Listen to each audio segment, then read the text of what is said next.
कहानी की शुरुआत होती है 18वीं सदी में, जहां जेल में जीन नाम के कैदी को सजा होने वाली थी। कई गार्ड्स उसे घसीट कर एक बैल्कनी में ले आए, जहां हजारों लोग गुस्से में उसे फांसी दिलवाना चाहते थे। तब ऐलान किया गया कि 2 दिन बाद जीन को बुरी तरह प्रताड़ित करके फांसी की सजा दी जाएगी। इस कहानी की शुरुआत कई साल पहले पेरिस में हुई, जहाँ के एक बहुत बदबूदार बाजार में एक औरत ठेला लगाकर खड़ी थी। अचानक उसके पेट में जोरदार दर्द हुआ और उसने वहीं बच्चा पैदा कर दिया। जब जीन पहली बार रोया तो सब लोगों ने उसकी माँ पर अपने बच्चे को मारने का इल्जाम लगाया। उसकी माँ भागने लगी, पर अंत में सिपाहियों ने उसे पकड़कर फांसी दे दी। इसके बाद जीन को मैडम गिलर्ड के अनाथ आश्रम में भेजा गया, जहाँ पहले से ही काफी ज्यादा बच्चे रहते थे। खैर, इस तरह 5 साल बीत गए, लेकिन जीन अभी भी बोल नहीं पाता था। बाकी बच्चे उससे दूर ही रहते थे, इसीलिए जीन अक्सर अकेला ही अलग अलग चीजें सूंघता रहता। असल में जीन की सूंघने की शक्ति कुछ ज्यादा ही जबरदस्त थी।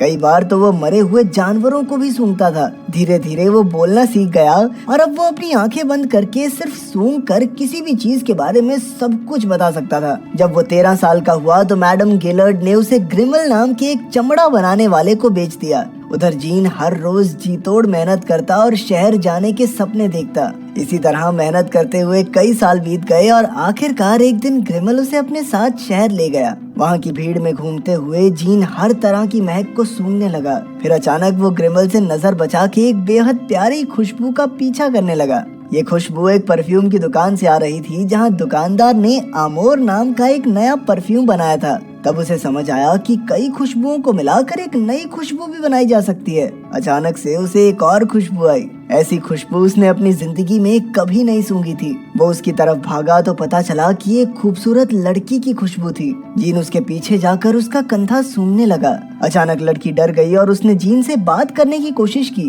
पर फिर जीन उसके हाथों को सूंघने लगा। तब वो लड़की वहाँ से भाग निकली, पर जीन ने भी उसका पीछा नहीं छोड़ा। वो एक बार फिर से उसके कंधे की खुशबू लेने लगा। उसे देखते ही लड़की ने चिल्लाने की कोशिश की, पर जीन ने उसका मुंह बंद कर दिया और उसे अपने साथ अंधेरे में ले गया। कुछ देर बाद उसने देखा कि सांस न आने की वजह से उस लड़की की मौत हो गई थी, पर जीन को इस बात से कोई फर्क नहीं पड़ा। और फिर कुछ ही देर में लड़की की लाश से खुशबू आनी बंद हो गई और बेचारे जीन का चेहरा उतर गया। उस रात ग्रिमल ने उसे भाग जाने के लिए बहुत पीटा। इसके बाद जीन को नींद नहीं आई, क्योंकि वो ऐसा तरीका खोजना चाहता था जिससे इंसान की खुशबू को हमेशा के लिए संभाल कर रखा जा सके। वहीं दूसरी ओर हम जिसपी नाम के एक परफ्यूम वाले को देखते हैं, जिसकी दुकान पर कोई नहीं आता था। और जब से उस दूसरे दुकानदार ने वो आमोर परफ्यूम बनाया था, तब से तो लोगों ने जिसपी के यहाँ आना लगभग छोड़ ही दिया था। अब जिसपी ने भी आमोर परफ्यूम बनाने की खूब कोशिश की, मगर वो बात नहीं बनी। खैर, एक रात जीन जिसपी की दुकान में सामान पहुंचाने आया, तो वहाँ पर रखी सभी खुशबुओं को सूंघकर वो हक्का बक्का रह गया। वो समझ गया कि जिसपी आमोर परफ्यूम बनाना चाहता है, इसीलिए उसने चुटकियों में बता दिया कि आखिर उसे कौन सी खुशबुओं को मिलाना चाहिए।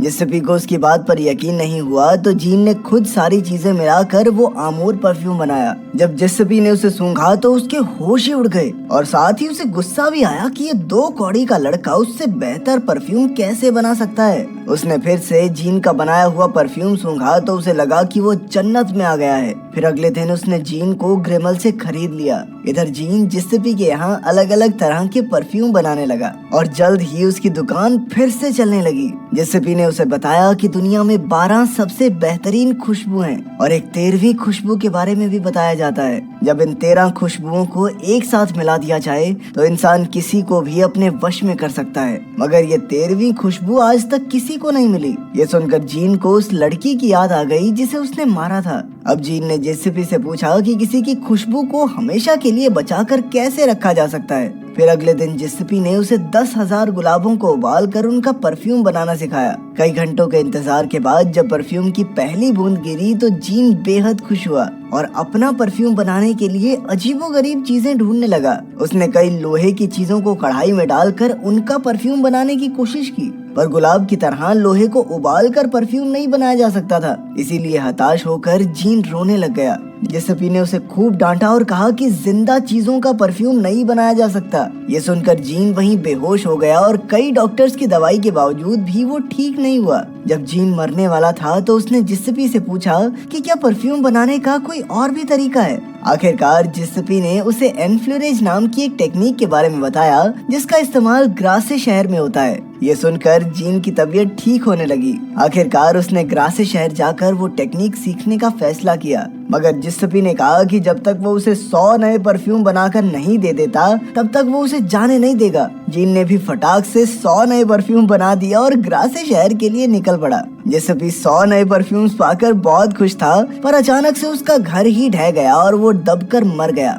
वहीं दूसरी ओर जब जीन ग्रासे शहर की ओर जा रहा था तो उसे एक खुशबू आई जो उस पहले वाली लड़की से भी ज्यादा अच्छी थी। तभी उसके पास से एक घोड़ा गाड़ी गुजरी और उसने देखा कि ये लॉरा नाम की एक लड़की की खुशबू थी। अब जीन खुश होकर उसका पीछा करने लगा और चलते चलते ग्रासे शहर में उसके बंगलो तक आ पहुंचा। उसने लॉरा को सूंघने की बहुत कोशिश की, पर उसके पिता रिचिस ने लॉरा को अंदर भेज दिया।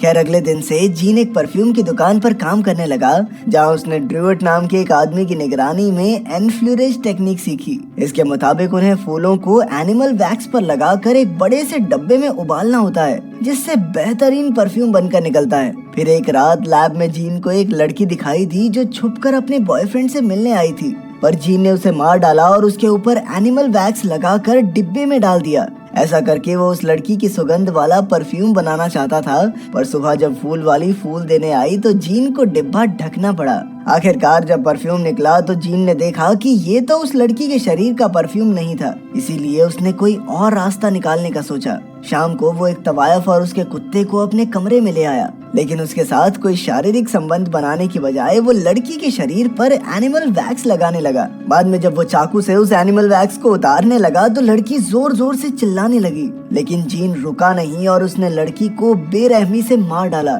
उसके बाल काटने के बाद जीन ने उसके पूरे शरीर को एनिमल वैक्स से ढक दिया। कुछ घंटों बाद जीन ने उस एनिमल वैक्स को उतारा और आखिरकार उसने इंसानों की महक वाला परफ्यूम बना ही लिया। अगली सुबह लोगों को उस लड़की की लाश मिली तो जीन ने अपने हाथ पर परफ्यूम की बूंद डालकर देखने की सोची। तभी उसका कुत्ता दौड़ता हुआ आया, क्योंकि उसे लगा कि ये उसकी मालकिन की खुशबू है। ये देखकर जीन बेहद खुश हुआ और उसने इस परफ्यूम को पहली बोतल में भरा। अब उसका मकसद था सभी 13 बेहतरीन खुशबुओं को ढूंढकर उन्हें मिलाना, ताकि वो सबसे बेहतरीन परफ्यूम बना सके। कुछ समय बाद जीन लॉरा के बर्थडे की पार्टी में चुपके से घुस गया। लॉरा और उसकी सहेलियां बगीचे में छुपम छुपाई खेल रही थी। जीन ने भी वहां लॉरा को पकड़ने की कोशिश की, मगर वो भाग गई। जल्द ही रिचेस ने सबको वापस बुला लिया, पर अचानक उन्होंने देखा कि 2 लड़कियां गायब थी। दूसरी ओर हम देखते हैं कि जीन उन लड़कियों का परफ्यूम बनाने की तैयारी कर रहा था। जल्द ही उसने इनके परफ्यूम्स भी अपनी बोतल में भर लिए। फिर अगले दिन लोगों को लड़कियों की लाशें नदी में मिली।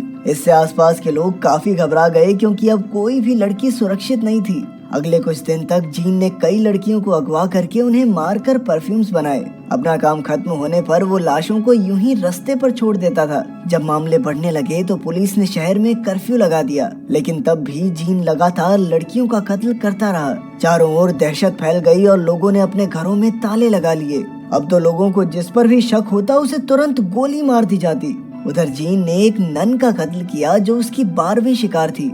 जब यह खबर फैली तो बिशप ने सबको बुलाकर ऐलान किया कि इस राक्षस को पकड़कर भयानक से भयानक सजा दी जाएगी। तभी अचानक एक आदमी चिल्लाने लगा कि कातिल पकड़ा गया। रिचेस को इस पर विश्वास नहीं था, क्योंकि इस कातिल की जानकारी असली कातिल से नहीं मिलती थी। मगर चर्च वालों ने इस आदमी को फांसी देकर मामला बंद कर दिया। उधर 3 उन 12 खुशबुओं को मिलाकर बहुत खुश हुआ, पर वो जानता था कि 13वीं रूहानी खुशबू के बिना ये परफ्यूम अभी भी अधूरा है। वो चाहता था कि 13वीं खुशबू लॉरा की हो, इसीलिए रात को वो छुपते छुपाते लॉरा के कमरे तक पहुंच गया। और अचानक रिचिस की आंख खुली और वो भागकर लॉरा के पास आया। उसने देखा कि खिड़की खुली थी, यानी यहाँ कोई तो आया था। अगले ही दिन रिचिस अपनी बेटी को बचाने के लिए सारा सामान बांधकर लॉरा के साथ शहर छोड़कर निकल पड़ा।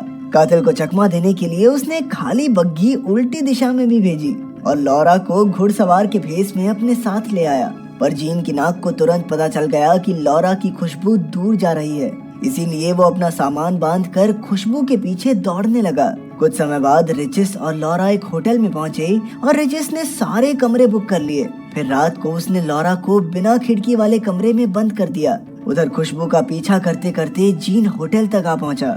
वो नौकरों के कमरे से अंदर घुसा और उसने रिचेस की टेबल से चाबी चुरा ली। आखिरकार वो लॉरा के कमरे तक पहुंच गया और जैसे ही वो उसे मारने वाला था, अचानक लॉरा की आंख खुल गई। जीन थोड़ा हिचकिचाया, पर अगली सुबह जब रिचेस ने कमरा खोला तो लॉरा की लाश देखकर उसके पैरों तले जमीन खिसक गई। उधर जीन ने लॉरा की खुशबू को बाकी खुशबुओं में मिलाकर आखिरकार दुनिया का सबसे बेहतरीन परफ्यूम बना ही लिया। लेकिन इससे पहले कि वो उसे सूंघ पाता, सिपाहियों ने उसे गिरफ्तार कर लिया। जीन ने तुरंत परफ्यूम अपनी जेब में छुपाया और उनके साथ चला गया। बाद में रिचेस ने उसे पानी में डुबोकर पूछा कि आखिरकार उसने लॉरा को क्यों मारा, पर जीन ने सिर्फ यही कहा कि मुझे उसकी जरूरत थी। आखिरकार जीन की फांसी का दिन आया और पूरा शहर उसे देखने पहुंचा। जब गार्ड्स जेल में उसे लेने आए तो जीन ने वो परफ्यूम की बोतल खोली। इसके बाद हम देखते हैं कि जीन एक घोड़ा गाड़ी में सवार होकर फांसी की जगह पहुंचा। उसने चर्च से आए हुए उस लॉर्ड के कपड़े पहने थे और अपना बनाया परफ्यूम लगाया था। जैसे ही वो लोगों के पास गया तो लोग उसकी खुशबू से मंत्रमुग्ध होकर घुटनों पर बैठ गए। जैसे ही वो जल्लाद के पास गया तो उसने भी जीन को बेगुनाह घोषित कर दिया।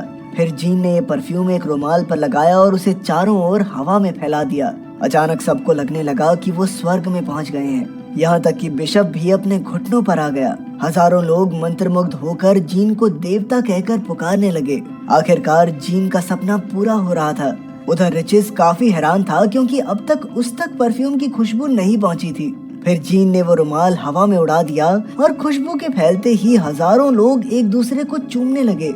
अचानक रिचेस तलवार लेकर उसे मारने आया, पर तभी परफ्यूम ने उसे भी वश में कर लिया और वो जीन को अपना बेटा कहने लगा। कुछ घंटों बाद जब लोगों की आंख खुली तो वो अपनी हालत देखकर बहुत शर्मिंदा हुए। जीन कहीं भी नहीं मिला, इसीलिए ड्रूट को पकड़कर उसे फांसी पर चढ़ा दिया गया, क्योंकि उसी की दुकान में सभी लड़कियों के कपड़े और बाल मिले थे। उधर जीन शहर के उसी बदबूदार इलाके में पहुंचा जहां उसका जन्म हुआ था और उसने सड़क के बीचों बीच सारा परफ्यूम अपने ऊपर छिड़क लिया। इसकी खुशबू इतनी ज्यादा ताकतवर थी कि हजारों लोग दौड़ते हुए उस पर टूट पड़े। वो सभी उसे पूरे तरीके से पा लेना चाहते थे। अगली सुबह वहाँ सिर्फ जीन के कपड़े और परफ्यूम की एक बूंद बची थी।